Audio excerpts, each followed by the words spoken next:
नमस्कार। आदर्श न्यूज 108 में आपका स्वागत है। मैं पंकज कुमार चौहान और आप देख रहे हैं आदर्श न्यूज 108। 32,000 सालों से काल गणना का पहला साधन है चंद्रमा। चीन अरब ने भारत से सीखा लूनर कैलेंडर। चांद पर भारत। 23 अगस्त की शाम चंद्रयान 3 चांद पर उतरेगा। चंद्रमा हजारों सालों से दुनिया भर के कल्चर्स में जिंदगी का अहम हिस्सा रहा है। इंसान जब आदिमानव से सामाजिक प्राणी होने की राह पर था, तभी से चांद उसके लिए समय की गणना करने का साधन रहा है। ऋग्वेद और शतपथ ब्राह्मण के ये दो ग्रंथ बताते हैं कि हजारों साल से चांद इंसानों के लिए काल गणना का साधन रहा है। जब समय पता करने का कोई साधन नहीं था, तब चंद्रमा के घटने और बढ़ने की स्थितियों से ही दिन और महीनों का अनुमान लगाया जाता था। 15 दिन की अमावस्या और 15 पूर्णिमा के ऐसे दो पक्षों को मिलाकर महीने का कैलकुलेशन किया गया, जिससे चंद्रमा यानी चंद्रमा का महीना कहा जाता है। आज भी भारतीय ज्योतिष में हिंदू कैलेंडर चंद्रमास से ही बनाया जाता है। सारे तीज त्योहार इसी से तय होते हैं।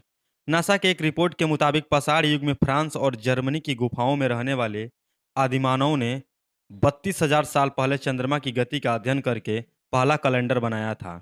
भारत में इसका सबसे सटीक गणित है। चीन और अरब देशों ने भी चांद से कैलेंडर बनाना भारत से सीखा है। सूर्य से गणना मुश्किल थी, तो चांद को साधन बनाया। German scholar professor Max Muller ने अपनी किताब India white can etch it teach us में लिखा है, भारत ज्योतिष आकाश मंडल और नक्षत्रों के बारे में जानने के लिए किसी दूसरे देश का ऋणी नहीं है, यह उसने खुद इजाद किया है। उन्होंने लिखा है कि चंद्रमा का काल गणना पहला साधन था।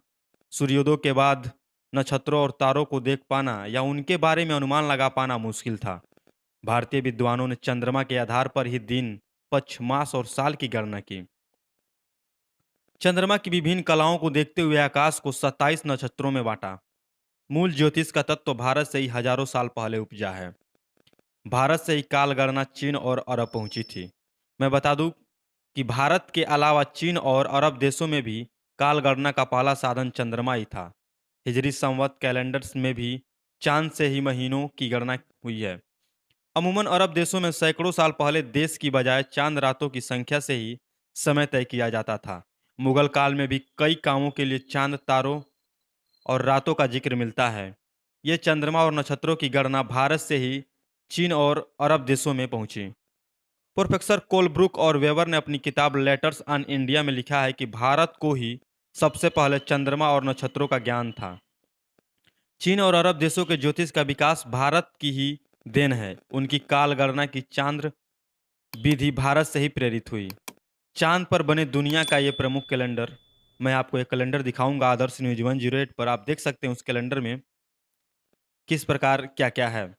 चीन का lunar calendar. Chinese lunar calendar भी 12 महीने वाला कैलेंडर है, जिसमें अंग्रेजी कैलेंडर से 11 दिन कम होता है। एक चाइनीज महीना 29 से 30 दिन तक का होता है। ये कैलेंडर 2697 ईसा पूर्व चाइनीज सम्राट की ताजापोशी से शुरू किया गया था। मैं आपको दिखाऊंगा, ये सब कैलेंडर आपको दिखाने का प्रयास करूंगा। क्विक कैलेंडर साउथ अमेरिका का भी दिखाऊंगा। हिजरी संवत अरब देश का भी कैलेंडर मैं आपको दिखाऊंगा। माया कैलेंडर मेसो अमेरिका। जिस माया कैलेंडर ने घोषणा की थी कि 2012 में दुनिया खत्म हो जाएगी, वो भी चांद की गति से ही समय का निर्धारण करता है। आप लोगों ने सुना होगा कि 2012 में कहा गया था कि पूरी पृथ्वी नष्ट हो जाएगी, बहुत बड़ा भूकंप आएगा, तबाही आएगा, जिसमें पृथ्वी का विनाश हो जाएगा। ये माया कैलेंडर मेसो अमेरिका के द्वारा ही कहा गया था। सेलेटिक कैलेंडर फ्रांस। फ्रांस सहित कुछ यूरोपियन देशों में सेलेटिक कैलेंडर मान्य था। यहाँ सूर्य और चंद्रमा दोनों से ही समय की गणना होती थी, लेकिन सारे महत्वपूर्ण फैसले चांद देखकर ही किए जाते थे। सेलिट कैलेंडर में भी महीने की शुरुआत पूरे चांद मतलब पूर्णिमा से होती थी। वेद और पुराणों में चंद्रमा की क्या अहम भूमिका है, मैं आपको बता रहा हूँ। आदर्श न्यूज 108 पर बने रहिएगा और ये जो वीडियो है ये पूरा देखिएगा, और पूरे जो हिंदुत्व का है, भारत का जो है, इंडिया का, उसके बारे में, वैदिक काल के बारे में आप जानने का प्रयास कीजिएगा। वैदिक काल से अब तक चंद्रमा की पूजा ग्रह और देवता दोनों रूप में हो रही है। वहीं ज्योतिर्विज्ञान में चंद्रमा को उपग्रह नहीं बल्कि ग्रह कहा गया है। धरती के काफी नजदीक होने से सूर्य के बाद चंद्रमा दूसरा ग्रह है जो पृथ्वी पर रहने वाले हर इंसान को प्रभावित करता है। चंद्रमा के कारण ही धरती पर पानी और औषधियां हैं, जिससे इंसान लंबी उम्र जी पाता है।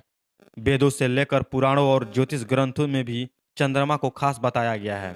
वेदों में चंद्रमा की गति, चमक और उसकी परिक्रमा के रास्ते के बारे में जानकारी दी गई है। वहीं पुराणों में बताया गया है कि चंद्रमा की उत्पत्ति कैसे हुई। चंद्रमा से काल चक्र का निर्धारण किया जाता था। ऋग्वेद के पहले मंडल के 84वें सूक्त मंत्र में बताया गया है कि चंद्रमा स्वतः प्रकाशमान नहीं है। इस सिद्धांत की पुष्टि मंत्र में है। इसी के 105वें सूक्त में कहा गया है कि चंद्रमा आकाश में गतिशील है और नित्य गति करता रहता है। ऐतरेय ब्राह्मण ग्रंथ के मुताबिक वैदिक काल में तिथियां चंद्रमा के उदय और अस्त होने से तय होती थी। चंद्रमा की तिथियों के साथ महीने को शुक्ल और कृष्ण पक्ष में बांटता है। इस बारे में तैतरीय ब्राह्मण में बताया गया है कि चंद्रमा का एक नाम पंचदश भी है, जो 15 दिनों में भी क्षीण हो जाता है और 15 दिनों में पूर्ण हो जाता है। इसके बाद ऋतुओं की बात करें तो अर्थवेद के 14वें कांड के पहले सूक्त में कहा गया है कि चंद्रमा से ही ऋतु बनती है। वेदों में बताया गया है कि चंद्रमा के कारण ही ऋतु बदलती है। वहीं चंद्रमा के प्रवास से ही 13 महीने हो जाते हैं, जिसे अधिक मास कहते हैं। इस बात का जिक्र वाजस्नेही संहिता में किया गया है। शतपथ ब्राह्मण में कहा गया है कि पृथ्वी पर उगने वाले औषधियां और वनस्पतियों में रस चंद्रमा से ही आता है, जो सोम रस देवता पीते हैं। उस बारे में ऋग्वेद कहा गया है कि सोम नाम की लता चंद्रमा से ही रस बनाती है। चंद्रमंडल से देवताओं तक सोम का भाग पहुंचता है। चंद्रमा से ही देवगण सोमपान करते हैं। कैसे हुआ चंद्रमा का जन्म, आइए हम बताते हैं और आप ध्यान से सुनिएगा। इसे लेकर ग्रंथों में अलग अलग थ्योरीज हैं। ग्रंथ सारे ग्रहों के देवता रूप में ही देखते हैं। यही कारण है कि चंद्रमा को ग्रह से इतर एक देवता की तरह जन्म लेने वाला माना गया है।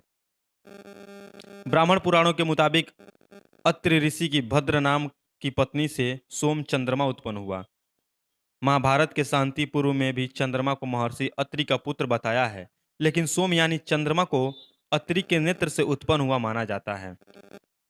अग्नि पुराण में दक्ष पुत्री अनुसुईया और अत्रि के द्वारा चंद्रमा की उत्पत्ति बताई गई है। वराह पुराण के मुताबिक चंद्रमा की उत्पत्ति समुद्र मंथन से हुई है। वहीं भगवान श्री कृष्ण ने श्रीमद् भागवत गीता के 10वें अध्याय में खुद को चंद्रमा भी बताया है।